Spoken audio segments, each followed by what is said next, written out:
de pé e assentado. Às vezes, esse ciclo se cumpre em nossa vida também.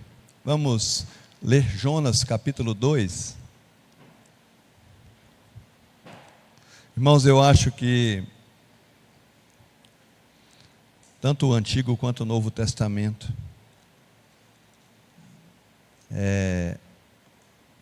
a gente tem muitas coisas para aprendermos na palavra do Senhor. E nesse capítulo, eu vou estar lendo esse capítulo, os irmãos acompanham a leitura.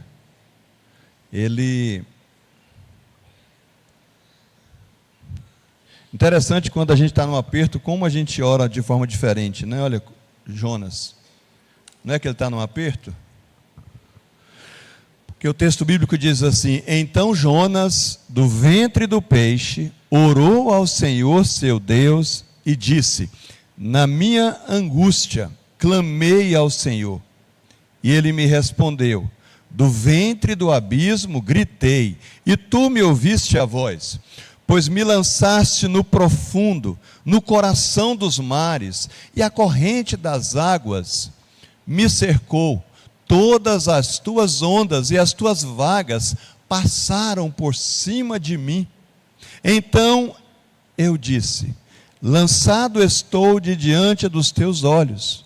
Tornarei porventura a ver o teu santo templo? As águas me cercaram até a alma. O abismo me rodeou, e as algas enrolaram na minha cabeça. Desci até aos fundamentos dos montes, desci até a terra, cujos ferrolhos se correram sobre mim para sempre. Contudo, fizeste subir da sepultura a minha vida, ó Senhor meu Deus. Quando dentro de mim desfalecia a minha alma, eu me lembrei do Senhor, e subiu a ti a minha oração no teu santo templo. Os que se entregam à idolatria vã abandonam aquele que lhes é misericordioso. Leiam comigo esse versículo 9, por gentileza.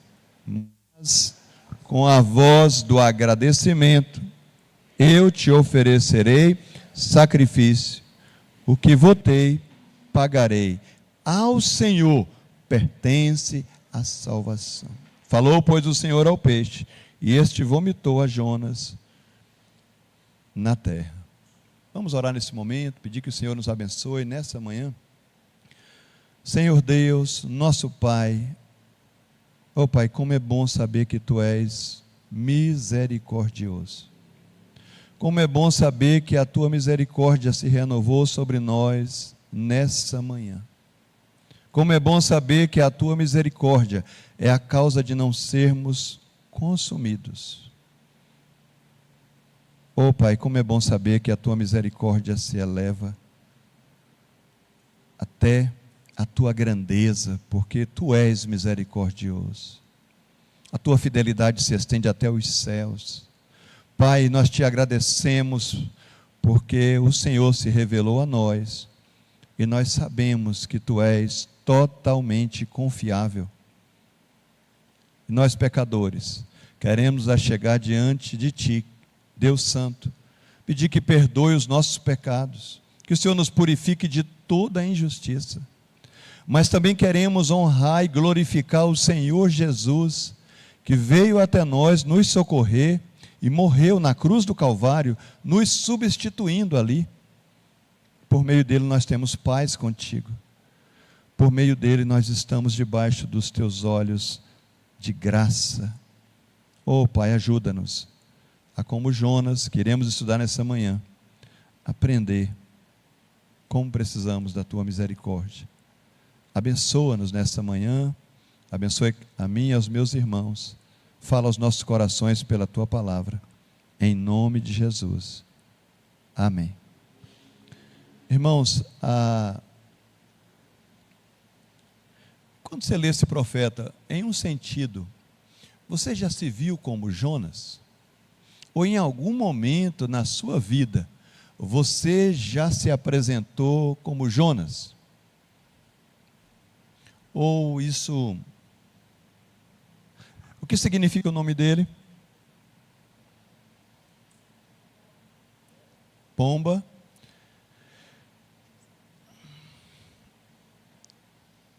Às vezes nós nos programamos para virada de ano. Eu vou andar mais com Deus esse ano. Mas às vezes nós fazemos umas programações pecaminosas. Abre em Jonas capítulo 1, para a gente começar a ver alguma coisa do livro, né?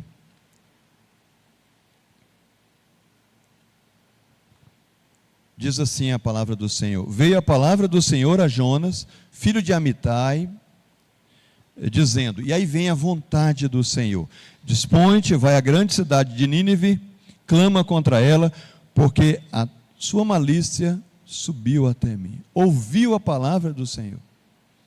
E aí, uma vez eu estudei esse capítulo, e eu chamei esse capítulo igual aquela série de filmes que é da época do irmão Alisson, do irmão Eldo.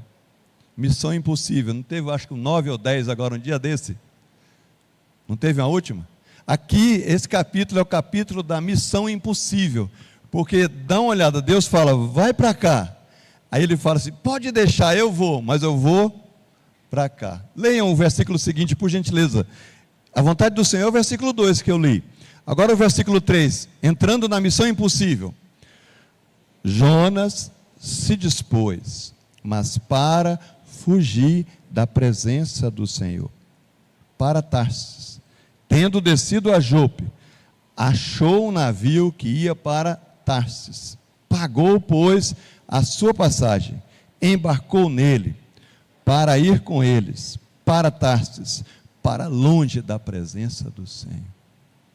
Tem saúde ou não tem, Jonas, aqui? Tem. Tem recurso ou não tem? Tem um navio para levar ou não tem? Passagem está compra ou não está compra?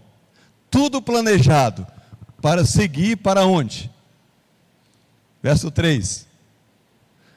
Aí você fala, geograficamente para Tarsis, mas espiritualmente para onde?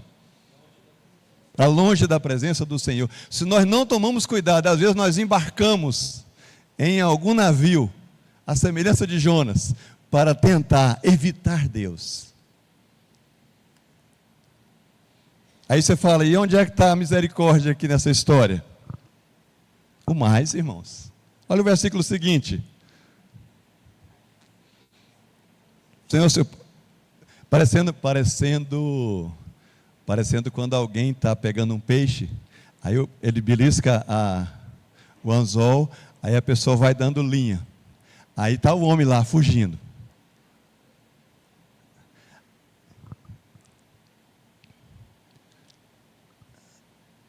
Pelo GPS, o lugar certinho, Deus prepara para transtornar a vida daquele que foge da sua presença. Irmãos, é um crente ou é um incrédulo que está fugindo? Crente ou incrédulo, Jonas? Um crente pode embarcar para longe da presença do Senhor? Pode, está embarcado aqui o crente. Sabe tudo de Bíblia. Mas o coração não foi tocado pela graça. Aí o Senhor,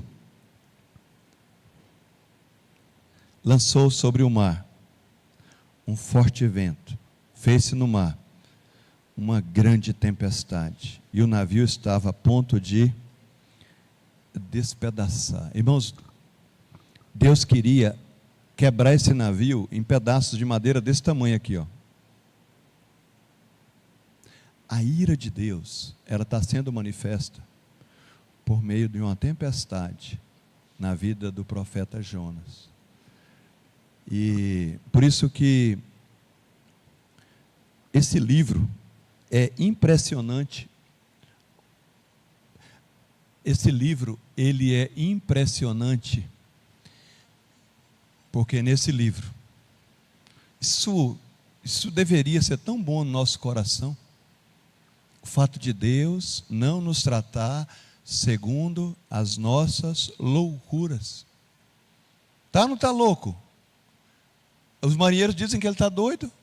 Depois, no capítulo 1, se você leu, você vai ver e falar: vem cá, me dê aí o seu currículo, quem é você? O que a gente vê e aprende de forma geral no capítulo 1 de Jonas é que Deus governa. Essa verdade aparece. Deus governa. Às vezes você está passando um maior aperto. Qual a verdade você deveria saber? Deus governa. Deus governa ou não governa sobre a natureza, pelo que lemos aqui? Foi o Senhor que lançou sobre o mar um forte vento.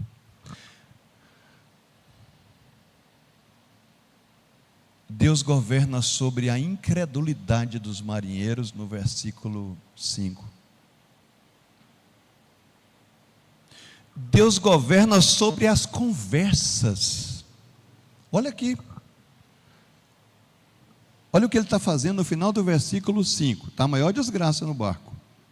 Cada um buscando, os que tinham o Deus X buscavam, cada um está clamando.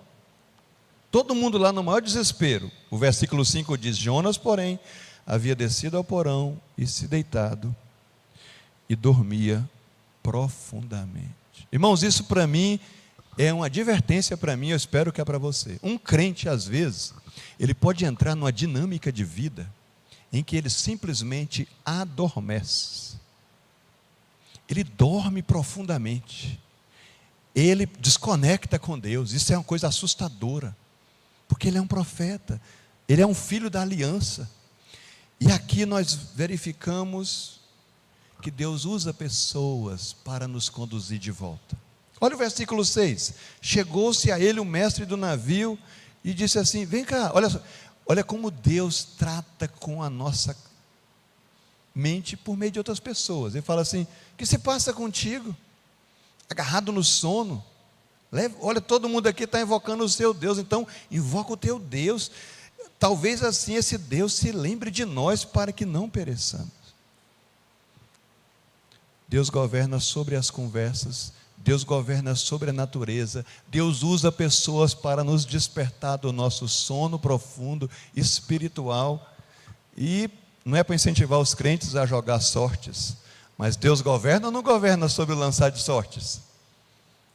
Eu vou falar de novo, não é para jogar no Tigrinho e outras plataformas digitais aí, mas que ele governa, ele governa. Dê uma olhada no versículo 7. Olha o plano. E diziam uns aos outros: vinde, lancemos sortes, para que saibamos a razão desse problema nesse navio. E lançaram sortes. E quem foi o sortudo? Jonas foi premiado. O que foi premiado? Te achei de novo, Jonas. Meu filho, você foi encontrado de novo. Irmãos, olha como, estou falando assim, ele está dormindo profundamente. Sabe o que sobra? Sobra um entendimento superficial de Deus. Sobra uma confissão vazia. Que Deus nos livre disso na sua misericórdia. Olha o verso 8. Declara-nos agora por causa de quem nos sobreveio esse mal, já que a sorte caiu em você. Vem cá, qual é a sua ocupação? De onde vens? Qual o seu currículo que a gente não pegou quando você entrou no navio? Qual é a tua terra? E de que povo és tu? Olha a confissão vazia, porque ela não está acompanhada de temor. Vamos ler juntos? Ele lhes respondeu: sou hebreu, temo ao Senhor, o Deus do céu, que fez o mar. Só a confissão, quando eles ouviram, os homens falaram: você está doido. Então os homens ficaram possuídos de grande temor e lhe disseram: que é isso que fizeste? Pois sabiam os homens que ele fugia de quem? Da presença do Senhor, porque ele havia declarado. Irmãos, aqui voltando para Jonas, ele recebe a missão de anunciar a palavra em Nínive, porque ele tenta, fugir do Senhor, da sua responsabilidade, e passa pelo aperto de estar no peixe. de joelhos no capítulo 2, é restaurado à vontade do Senhor no capítulo 3, e depois ele está ali no caminho da obediência, e ele recebe um segundo chamado de Deus para evangelizar os ninivitas. Está aí o nome dele, que significa pomba, filho de Amitai. O local onde se dá esse evento é histórico, ao norte lá de onde hoje é Nazaré, e lá tem um monumento para esse profeta. Ele é perto dos outros profetas menores que temos visto. Ele está no ano 760. E uma pergunta para quem leu: quem é o fundador de Nínive? Quem? Nimrod.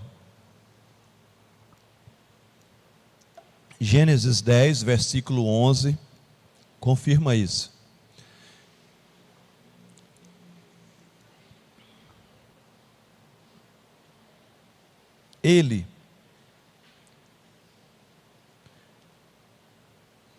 O livro nos ensina uma lição central, já aqui no finalzinho. Ele nos ensina que o povo de Deus é um Deus tanto dos judeus quanto dos gentios, e isso está em Romanos 3, 29. O livro traz uma repreensão ao exclusivismo dos judeus. Então ele traz porque todo o Novo Testamento a gente vê isso, e Paulo traz lá em Efésios como Deus junta pela cruz judeus e não judeus. E a primeira lição que temos no livro, e o capítulo 1, que nós já lemos boa parte dele, traz isso, é que Deus frustra os planos dos desobedientes. Como é que um crente fala no Pai Nosso?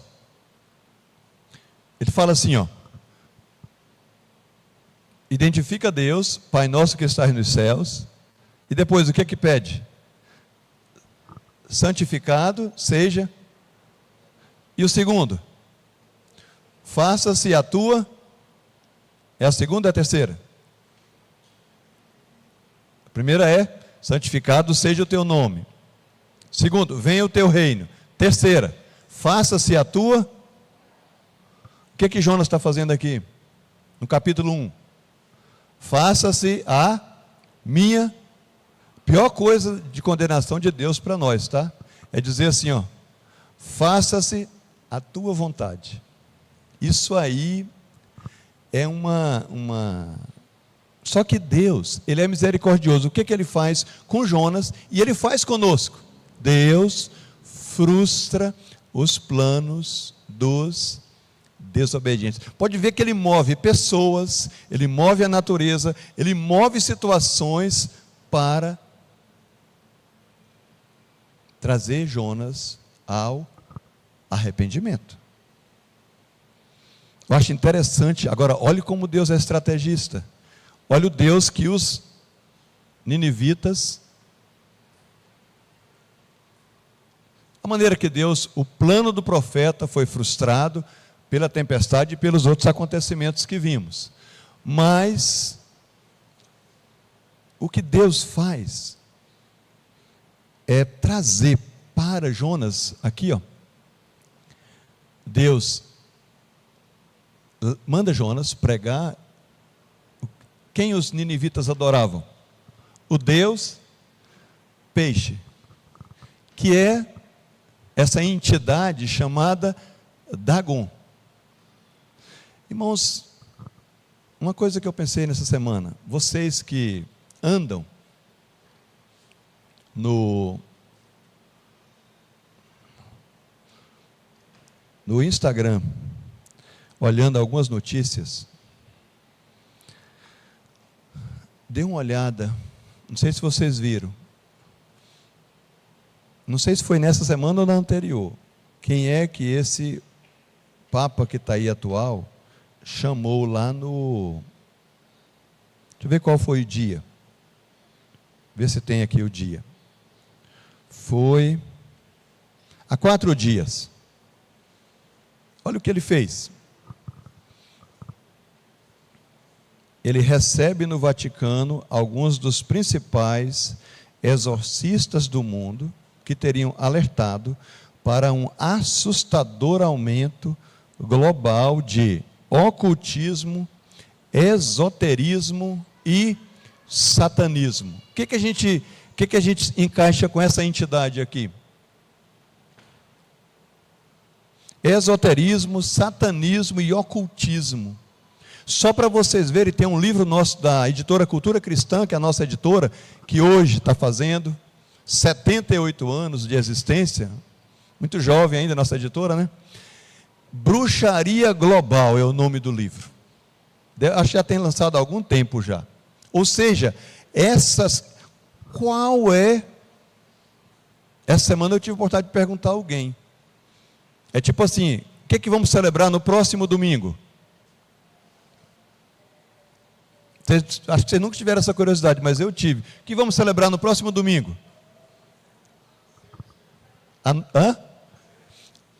Tem a ceia do Senhor, mas tem outra data também comemorativa. Qual é a data? A Páscoa. A Páscoa nós celebramos o quê? Não é a vitória do Senhor sobre a morte? Aí essa semana eu perguntei a alguém sobre o que o pessoal, dessa questão aqui, olha, o que eles fazem? Aqueles que acreditam em entidades. Já perguntaram isso já? O que eles fazem sexta e sábado? Eles se automutilam. A entidade maior dá, mas dá com vontade.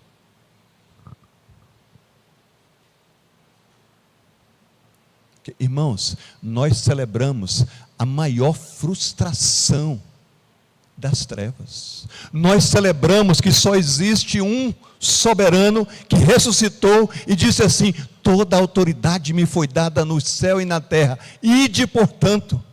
Quando nós verificamos aqui Nínive atolada na idolatria do deus peixe, o deus Dagon, sabendo que eles idolatravam isso, quando Deus na sua soberania pega Jonas, coloca dentro do peixe e coloca ele de pé no capítulo 3 para anunciar para eles, é que a misericórdia de Deus, ela triunfa de Gênesis a Apocalipse, ela triunfa até todo o propósito de Deus se cumprir na cruz. Isso deveria nos motivar a alinhar o nosso coração com o coração vitorioso de Deus sobre o mal. Quando a gente vê Jonas indo para Nínive, é como se o mensageiro da misericórdia entrasse no ambiente das mais densas trevas, um povo rebelde, um povo que tinha as maiores, os assírios, a capital é da Síria, o povo mais, se você nem vá na internet e vê qual era o castigo que os assírios faziam com os seus adversários vencidos, eles empalavam os adversários, colocavam na estaca. Era um povo cruel. Por isso que você olha e fala: por que Jonas está assim tão sem compaixão dos ninivitas? Deus está trabalhando. O que nós não entendemos é que quando compartilhamos a mensagem, como Jonas está compartilhando, Deus trabalha na vida de outras pessoas, mas Deus trabalha a sua compaixão em nós, que somos seus discípulos. Que bênção! Porque Deus nos manda, mas o que Ele faz antes? Ele frustra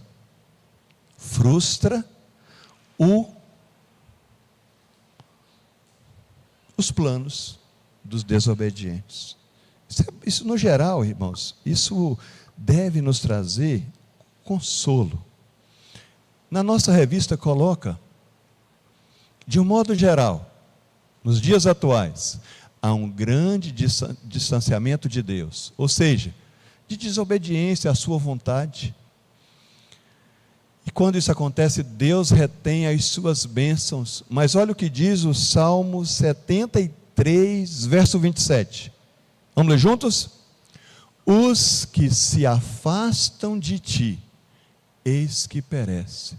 Tu destróis todos os que são infiéis para contigo. Este é o lado positiva.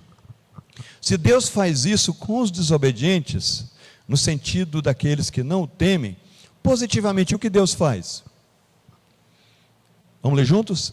Eis que o obedecer é melhor do que o sacrificar, e o atender melhor do que a gordura de carneiros. O que nós aprendemos, nós, e tiramos de lição para nós, sobre esse versículo para o nosso culto pessoal e para o nosso culto coletivo a Deus? O que aprendemos? Com vocês a palavra. Esse é o último ponto, né? O último texto dessa primeira parte. Deus está interessado em nosso coração. O que mais?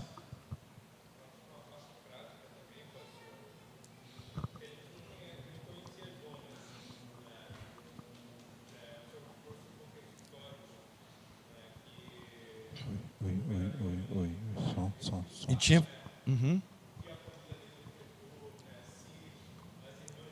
Oi.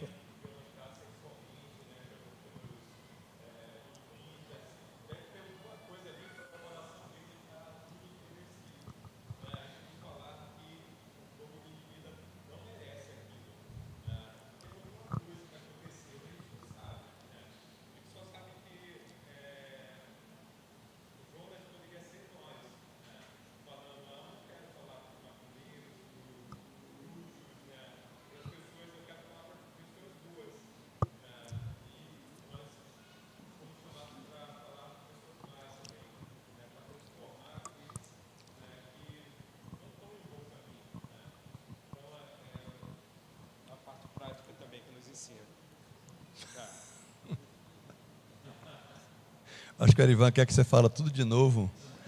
Mas o irmão trouxe a seguinte: havia algum elemento de relacionamento pessoal e do povo de Deus, de Israel, com os assírios. A capital da Síria é Nínive, e era um povo cruel, e certamente já tinham experimentado crueldade. E talvez um filme antigo que retrate o que está acontecendo, que foi trazido no coração dele, para estar tão assim, desgostoso. Dê uma olhada como é que está, só para ver aqui, depois que o povo se converte. Olha Jonas 4, versículo 1. O sentimento do coração dele, que nós estamos conversando aqui. Deus viu como se converteram. Nós estamos para o segundo ponto, então nós vamos fazer a transição com esse versículo. Olha, Jonas 3:10. Depois que ele anuncia, viu Deus o que fizeram, como se converteram do seu mau caminho, e Deus se arrependeu do mal que tinha dito lhes faria, e não fez. Olha o profeta. Vamos ler o versículo 1 do capítulo 4. Com isso, desgostou-se Jonas extremamente e ficou... Como é que ele está? Com a atitude do coração? Desgostoso e irado. Irmãos, o que vocês acham de uma pessoa evangelista anunciando boas novas, as pessoas se convertem e ele fica o quê? Desgostoso e... O que a gente aprende com o coração de Jonas?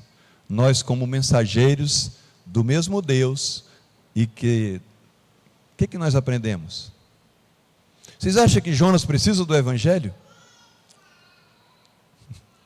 Que precisa do Evangelho, Jonas? Quando eu falo do Evangelho, irmãos, só o versículo 2 para a gente abrir para os irmãos. Dá uma olhada no versículo 2.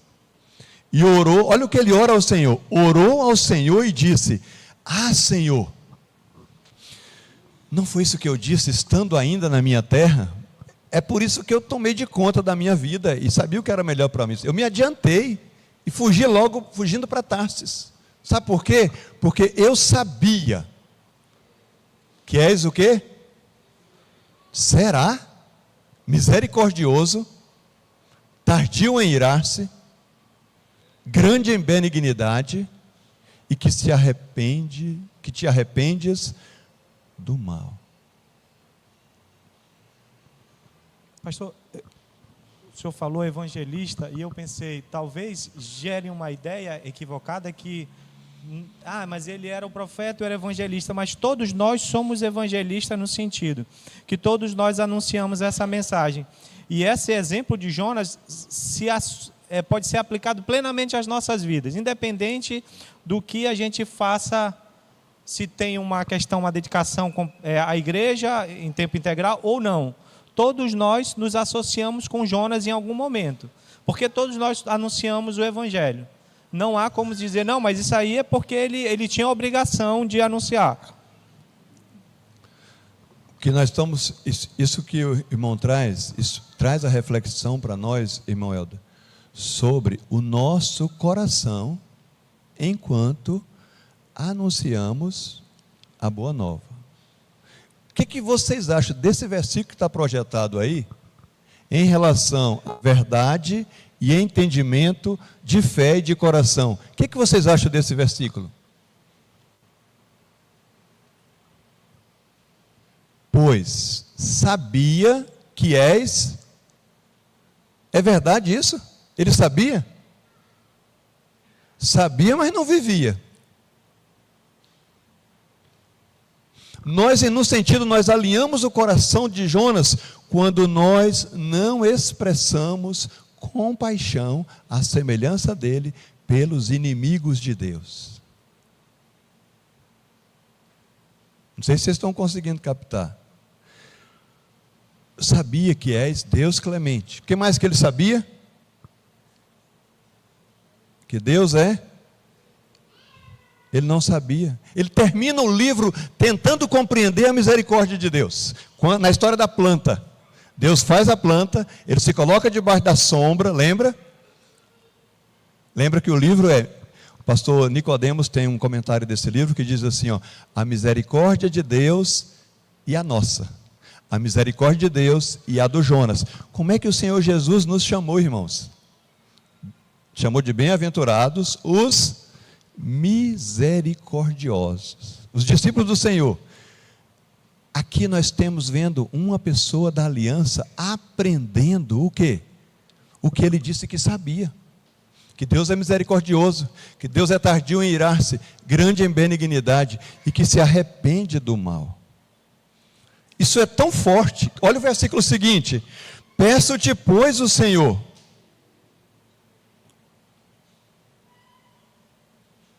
Irmãos, como nós precisamos ter coragem de pedir a Deus que pegue e apunhale o nosso coração com o Evangelho, para que de nós saia o que Jonas está relutante em aprender.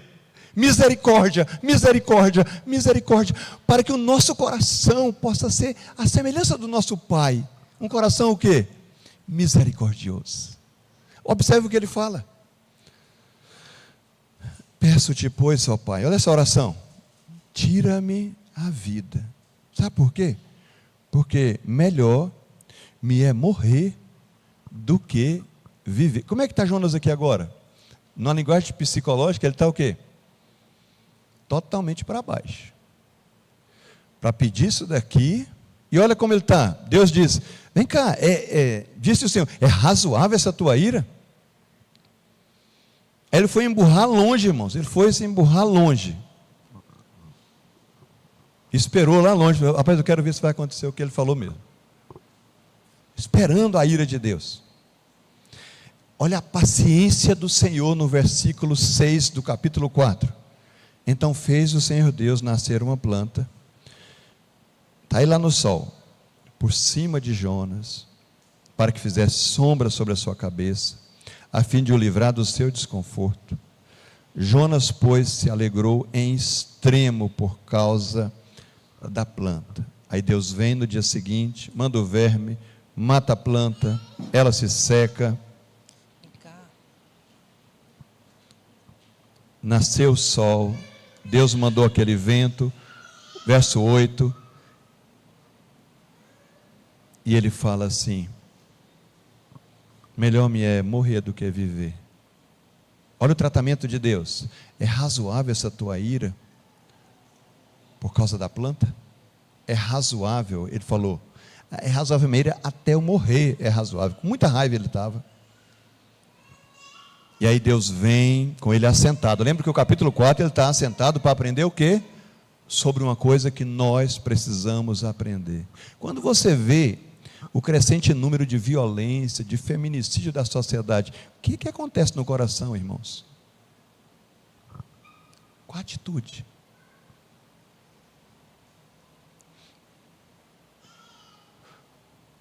Morre crianças, morre às vezes mulheres, homens. Qual é a atitude nossa? Aqui nós aprendemos, esse homem, ele tem os problemas provavelmente culturais, como falamos, mas tem problemas espirituais graves. Quando você vê Jonas fazendo duas declarações vazias acerca de Deus, uma para os marinheiros e uma agora para Deus, que tu és isso, tu és aquilo, aquilo outro. O que nós aprendemos com Jonas? Quem quer falar sobre isso? Ele é um filho da aliança.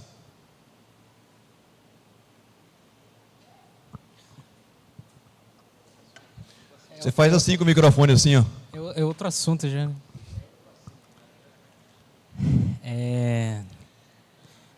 O contexto ele deixa bem claro para a gente porque aquele Jonas, quer dizer, o contexto não tá explícito, né? A gente voltar. O contexto não está explícito, mas o senhor apresentou. Só um pouquinho. O ponto que a gente está entrando, Paulo, não é esse aqui, ó. Ele frustra o plano dos obedientes para conduzi-lo, aí em segundo lugar, isso aqui, ó. Ele nos socorre. Ele está em crise aqui, o homem. Mas eu digo o seguinte: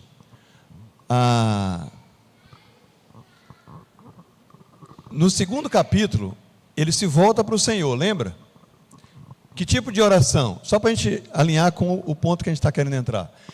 Fé, gratidão, reconhecimento. É o capítulo 2, ele está orando ao Senhor e a oração dele tem esses elementos. Ele está angustiado. Deus está tratando com o coração dele.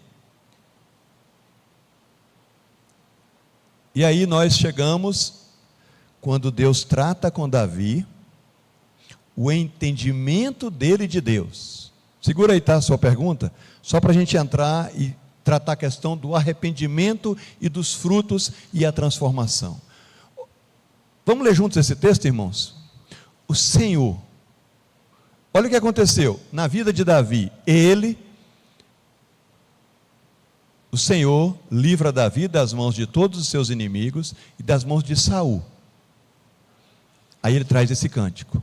Esse cântico deve ser o nosso cântico também na nossa caminhada nesse mundo. Vamos ler juntos? O Senhor é a minha rocha, a minha cidadela, o meu libertador, o meu Deus, o meu rochedo em que me refugio, o meu escudo, a força da minha salvação, o meu baluarte, o meu refúgio. Ó Deus, da violência tu me salvas. Invoco o Senhor, digno de ser louvado. Serei salvo dos meus inimigos, porque ondas de morte me cercaram, torrentes de impiedade me impuseram terror, cadeias infernais me cingiram e tramas de morte me surpreenderam. Na minha angústia invoquei a Deus, o Senhor, clamei ao meu Deus, e ele do seu templo ouviu a minha voz, e o meu clamor chegou aos seus ouvidos.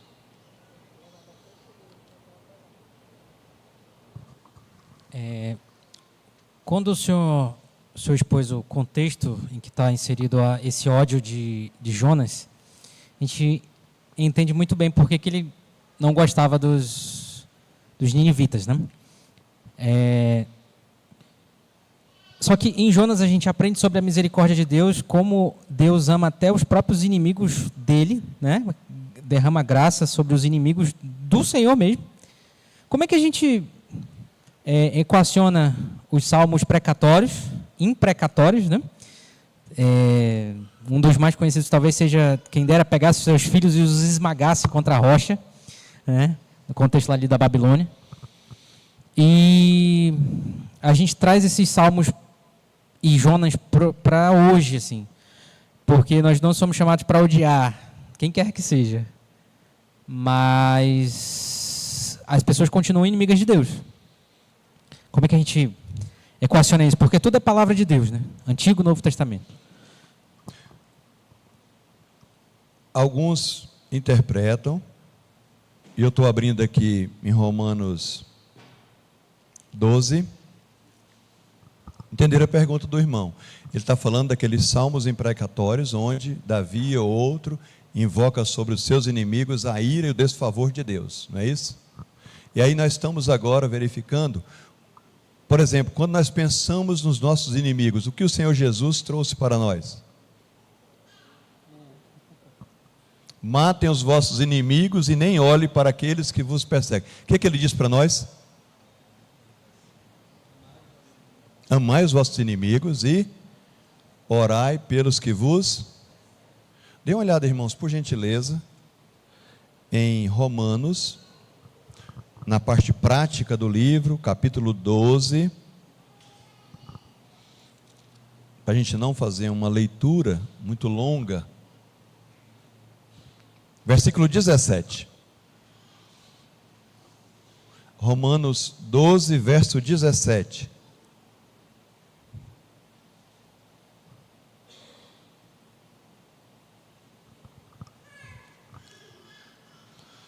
Não torneis a ninguém mal por mal. Esforçai-vos por fazer o bem perante todos os homens. Vamos ler o 18? Se possível, quando depender de vós, tende paz com todos os homens. E aí vem um pensamento de que a gente olha o Novo Testamento e a gente não tem o mesmo uso dos salmos imprecatórios. Olha o versículo seguinte, é esse aí. O verso 19. Vamos ler juntos? Não vos vingueis a vós mesmos, amados, mas dai lugar à ira, porque está escrito: a mim pertence a vingança, eu é que retribuirei, diz o Senhor. Verso 20. Pelo contrário, se o teu inimigo tiver fome, dá-lhe uma pedra para comer. Não, irmãos, dá-lhe de comer. Se tiver sede, dá-lhe de beber, porque fazendo isto, amontoarás brasas vivas sobre a sua cabeça. Não te deixes vencer do mal, mas vence o mal com o bem. A gente vê que o Novo Testamento, ele nos traz para alinhar o nosso coração com o Deus de toda graça, o Deus de toda misericórdia, quando ele nos coloca numa atitude tal em que nós, ao invés de irmos contra os inimigos, a semelhança de Jonas, ele nos chama para entregar para ele a questão da retribuição, a questão da vingança.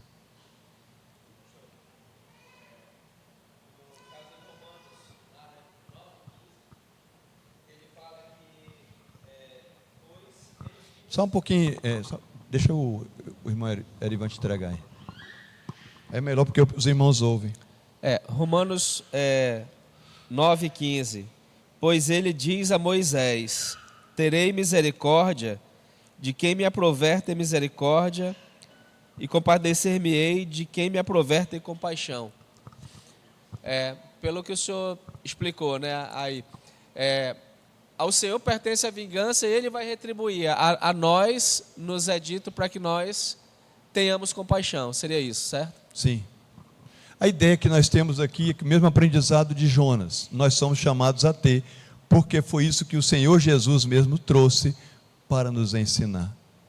A ideia de termos um coração o quê?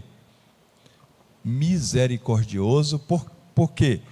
Por causa dessa abrangência que o livro traz, da graça de Deus. Acho que foi o irmão trouxe a questão da graça de Deus não ser seletiva. Às vezes a gente fica assim pensando: rapaz, para quem será que Deus quer que eu compartilhe o Evangelho? A gente olha, família, vai no trabalho, tem algumas pessoas do nosso lado. São essas pessoas. Do lado de cada rua, do outro lado da rua, pastor Elias Medeiros falava isso, do outro lado do mundo.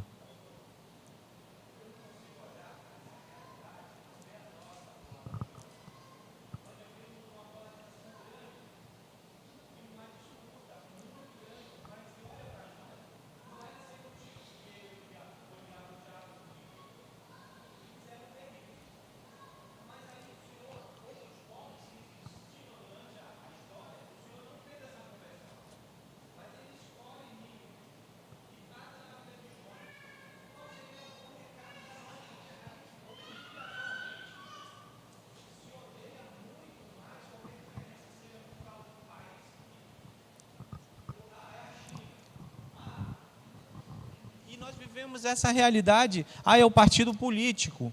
E quase pedindo, não, mas esse aí é melhor que nem se converta. Porque esse presidente é mau mesmo. Mas às vezes a gente não quer nem a conversão. Aí vem, qual é esse exemplo de Jonas para a gente?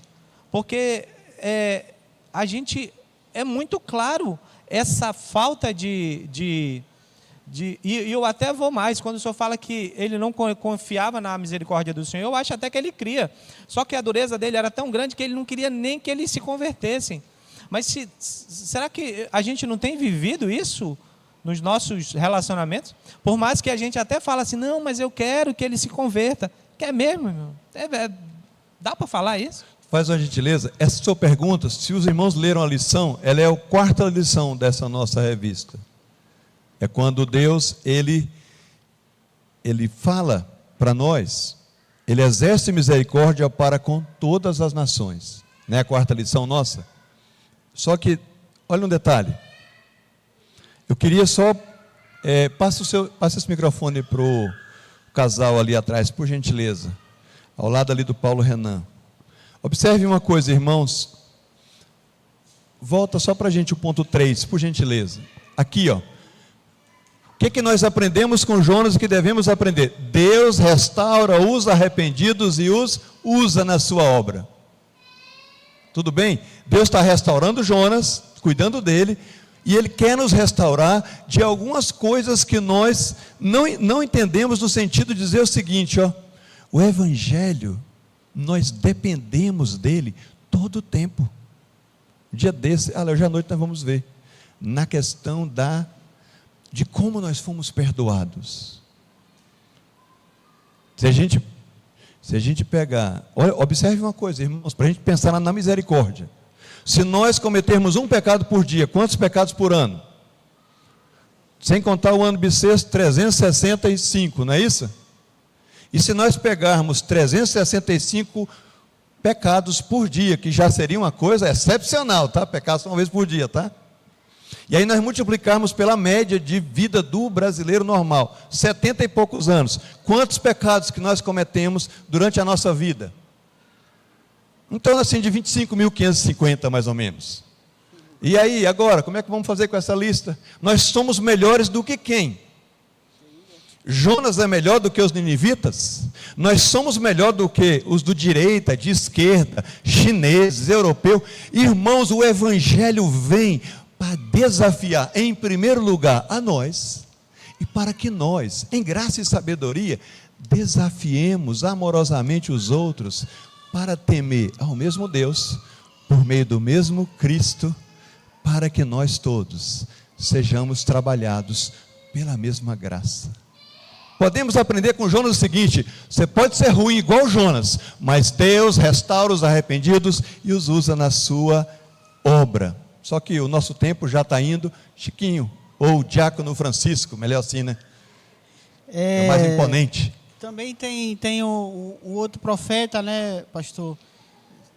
Não está no texto aqui, mas Qual é o nome desse profeta? Elias, né? Elias. Ele viu todos os profetas sendo mortos e simplesmente ele se trancou na depressão, na caverna. Sim. E não queria comer, não queria sair para nada.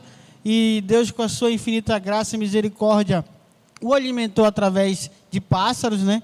De corvos, até Deus dá a paciência do nosso Deus para com ele, né? Para aquela insistência dele estar ali, né? E sendo conhecedor da palavra, sendo conhecedor, o porta-voz, né? Do Senhor, né? Através da sua boca. E eu vejo aqui um versículo de Isaías 45, versículo 7, fala que eu formo a luz, eu crio as trevas, eu faço a paz, eu crio o mal, eu, o Senhor, faço todas as coisas. Então, a soberania de Deus está em todas as coisas. Obrigado, meu irmão, Diácono Francisco. Irmãos,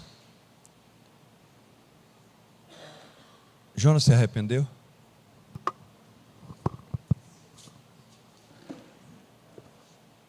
Jonas aprendeu da misericórdia de Deus? Vocês já perceberam como é que o livro termina? Termina como o livro?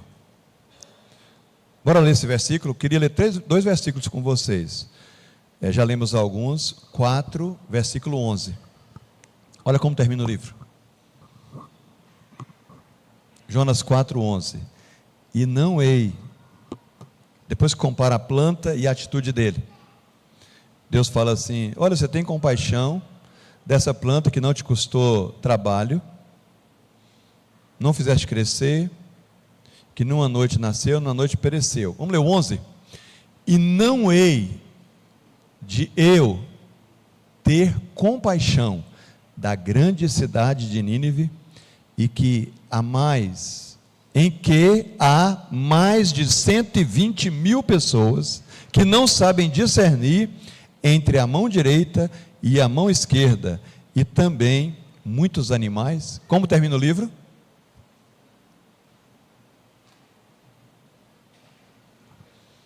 Com a pergunta se Jonas aprendeu sobre o quê? A compaixão de... A pergunta é: e você, eu, já aprendemos da mesma compaixão que Deus está querendo ensinar para Jonas? Sabe qual é o teste? Essa última lição eu vou passar a parte dos arrependimentos aqui, dos frutos, e pensar nessa última lição aqui, ó.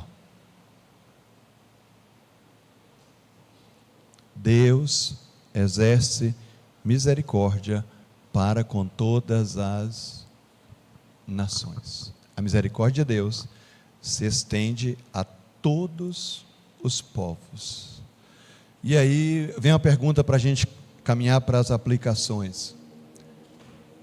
A misericórdia de Deus, ela tem se estendido da sua vida para outras pessoas? Qual é a maior prova, nós cristãos, tá? Em que Deus tem trabalhado na nossa vida pelo seu Santo Espírito? Qual é a maior prova de que nós aprendemos compaixão, aprendemos misericórdia e aprendemos a exercer isso, que é outro aprendizado, sem acepção de pessoas? Qual é a maior prova para nós crentes? Ide por todo mundo e anunciai o Evangelho a toda a criatura, acima de qualquer coisa, não é Marcos 16:15 lá no final? Ide por todo mundo e anunciai o Evangelho a toda a criatura. Eu estava abrindo aqui, o Salmo 24, verso 1, que está na revista. Ao Senhor pertence a terra e tudo o que nela se contém, o mundo e os que nele habitam. Dê uma olhada em Jonas 3, nós lemos o 11, né? O outro texto que fala da universalidade da graça de Deus. Observe como o Senhor Deus se manifesta em Jonas 3:10. Viu Deus o que fizeram, como se converteram do seu mau caminho, e Deus se arrependeu do mal que tinha dito lhes faria e não fez. O coração amoroso de Deus, perdoando os pagãos arrependidos, aparece em contraste com o coração de Jonas, cheio de preconceitos e indisposto a perdoar. Irmãos, o que a gente tem aqui é a boa nova de salvação. Ela precisa ser anunciada, e nós aprendemos o que não devemos fazer com Jonas, mas aprendemos com o Senhor Jesus, que sem preconceito algum, Ele demonstrou em seu ministério misericórdia para com todas as pessoas. E aí a última ponte, que é a pregação do Evangelho, ela não pode se dar de forma seletiva, mas nós devemos anunciar o Evangelho a todas as pessoas, indistintamente, pois não sabemos e nem conseguimos ver aquele rótulo ou um QR Code, escolhido do Senhor. Então nós devemos não ser hiper-calvinistas, nesse sentido, mas nós devemos ser evangelistas e ofertar o Evangelho a todos. Talvez a maior prova de que conhecemos o Senhor e a sua misericórdia é a disposição em compartilhar a sua misericórdia revelada em Cristo por meio do Evangelho, que é o que devemos ver hoje à noite. Tudo bem? Você tem provado da misericórdia do Senhor? Vamos ficar de pé, por gentileza. Quero pedir que Erivan, você que estava dirigindo aqui, quem já orou aqui hoje? Alisson já orou? Eldo já orou? Geraldo já orou? Vem, Geraldo, de novo orar aqui, meu irmão, por favor. Coração dilatado, misericordioso, amoroso.